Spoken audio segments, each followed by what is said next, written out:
Hello दोस्तों, नमस्ते प्रणाम। मैं आपकी संगीत दुनिया 1984 सोनू राय मेरा नाम है और मेरे चैनल का नाम संगीत दुनिया 1984 है। आप लोग सपोर्ट करिएगा।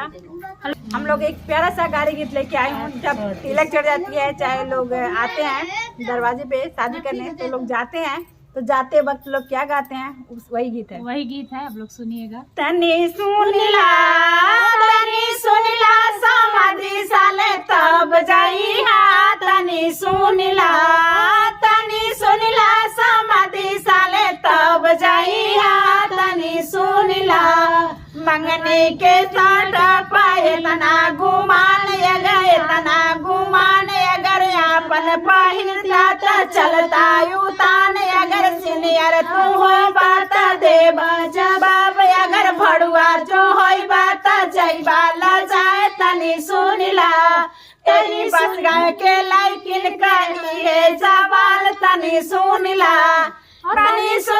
समाधि साले तब जाइहा, तनी सुनिला यहुआ साले तब जाइहा, तनी सुनिला मंगनी के सोफा पर इतना गुमान,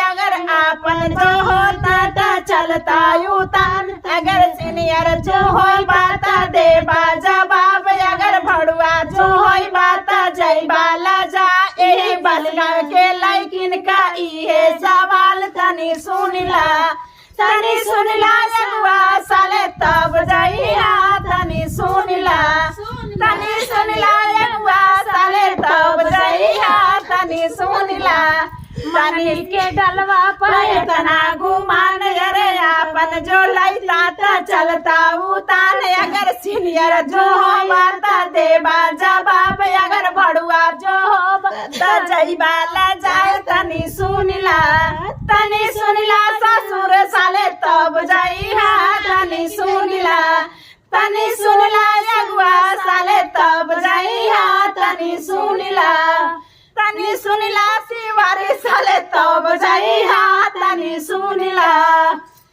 तिवारी जी बहुत गाना सुनते हैं।